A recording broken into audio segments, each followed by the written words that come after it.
Hey y'all, it's Brooke here with Large Family Homestead, and today I am actually moving some transplants around from a smaller container into a larger seed tray. And I thought today would be a good day to talk about some fall transplanting tips. These will be general tips that you can use no matter any of your location.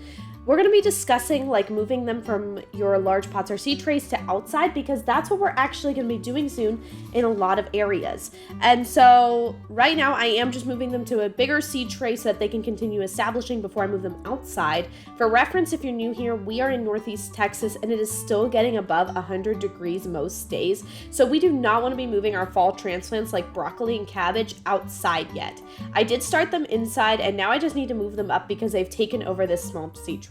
So when you're moving them outside, some things that you want to consider is you'll want to transplant on cloudy days. This is a very general but important tip. You want to avoid bright and hot afternoons.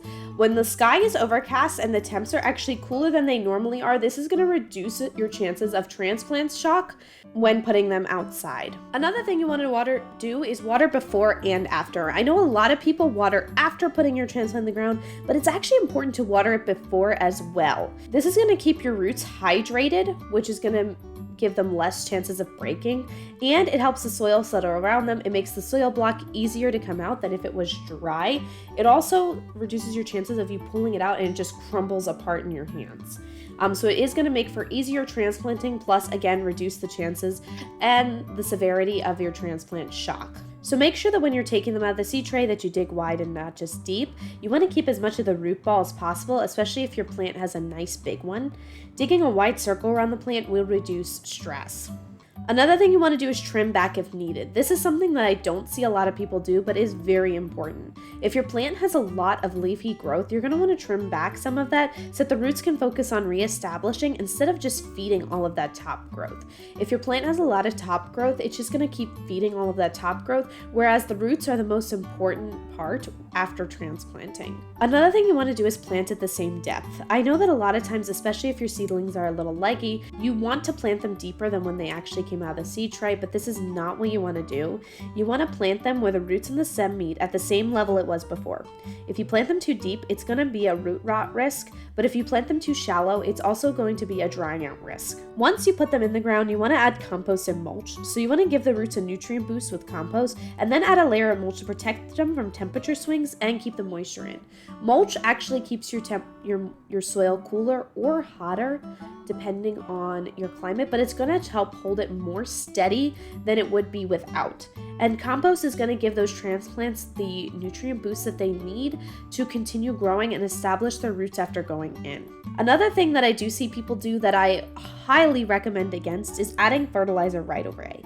The fertilizer can easily burn your stressed roots. I would highly recommend waiting until spring for your first fertilization feeding. Another thing that even I struggle with is marking and protecting my seedlings. So young transplants are very easy to lose track of, and you want to mark them with stakes or flags. Normally I just use plant tags for small seedlings.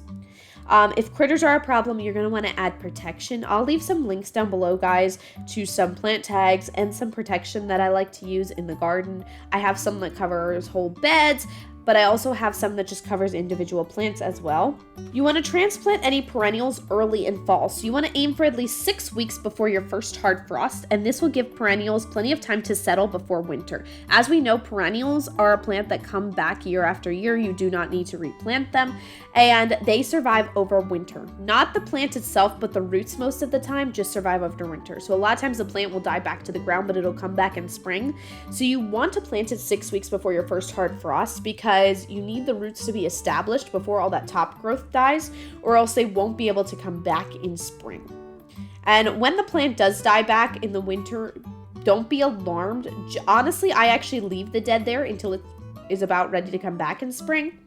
But the roots underneath are probably still alive, so do not worry about digging it up. You don't want to mess with it at all. Just let it go until spring. One reason that I like to do fall transplants in Texas is not to have a big fall and winter garden necessarily, But fall transplants, even though they don't look like a lot when you plant them or even during the winter, if they have a good root establishment, they'll explode with growth when spring comes. Fall transplants and winter transplants don't normally do very well in fall and winter, especially as we're getting less light. But these plants are going to give you a very nice early spring garden and give you very good early spring harvest.